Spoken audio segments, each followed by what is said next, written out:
Hi friends, ఎలా ఉన్నారు అందరూ? నేను మీ చాముండి. చూసారా ఫ్రెండ్స్, అమ్మాయిలు ఉంటే ఇదే అనమాట పొద్దున్నే మదర్స్కి ప్రాబ్లం.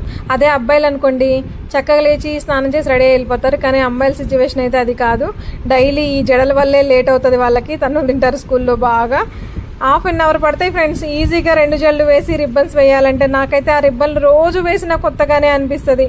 అప్పట్లో మన అమ్మ వాళ్ళు వేస్తే మార్నింగ్ వేస్తే మనకి నెక్స్ట్ డే వరకు కూడా రిబ్బన్లు చెక్కు చెదరకుండా అలాగే ఉండేవి, జడలు కదలకుండా. కానీ ఇప్పుడు ఎట్లుంటుంది అంటే ఒక్కొక్క రోజు అయితే టెన్షన్ అవుతుంది అనమాట. మార్నింగ్ వేసి పంపిస్తే ఈవినింగ్ ఊడిపోయి వస్తుందేమో అని చెప్పేసి భయం వేస్తూ ఉంటుంది. కానీ ఇప్పటివరకు అయితే ఆ సిచ్యువేషన్ ఫేస్ చేయలేదులేండి.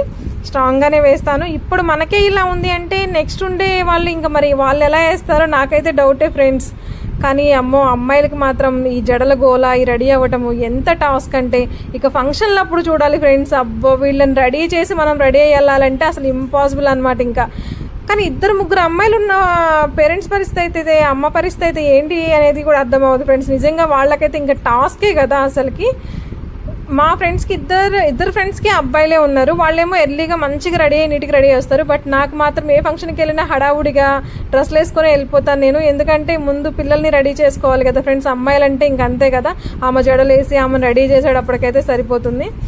ఎంతసేపు జడ వేసినా, ఎంతసేపు రెడీ చేసినా నిలబడే చేయాలి ఫ్రెండ్స్ నేను. ఆమె మాత్రం కూర్చొని ఉండాలి, ఎందుకంటే ఆమె నాకు హైట్ అందదు కాబట్టి.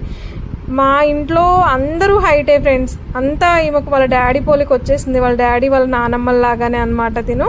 నేను ఒక్కదాన్నే షార్ట్ మా ఇంట్లో. ఇక మా అల్లుళ్ళు అయితే చెప్పే పని లేదు. మా హస్బెండ్ వాళ్ళ మేనల్లుళ్ళు ఇలా తలపైకెత్తి చూడాలి వాళ్ళ వైపు అయితే. నేను మా ఫ్యామిలీ పిక్లో నేను ఒక్కదాన్నే షార్ట్ కనిపిస్తాను ఫ్రెండ్స్. నాకైతే ఎంత షేమ్గా అనిపిస్తుందో.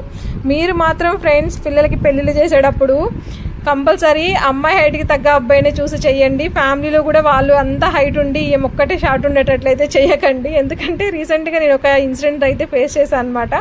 యాక్చువల్గా మా మ్యారేజ్కి పిక్స్ తీసింది మాకు తెలిసిన అతనే. ఆ ఫోటోగ్రాఫర్ మాకు బాగా తెలుసు. అయితే రీసెంట్గా ఒక ఫంక్షన్లో కలిసాము. అన్నని ఒక పిక్ తీయన్నా అంటే చూసి మా ఇద్దరిని, నువ్వు అప్పుడు మ్యారేజ్ అప్పుడు ఆయన పక్కన హైట్ సరిపోయావు, ఇప్పుడు నువ్వు హైట్ సరిపోవట్లేదు, స్టూల్ వేసుకో అని చెప్పి స్టూల్ వేసి పిక్ తీసాడండి. నాకైతే నిజంగా ఆ సిచ్యువేషన్ నేనైతే ఇప్పటికీ మర్చిపోలేను. నవ్వు వస్తుంది, కోపం వస్తుంది నాకు.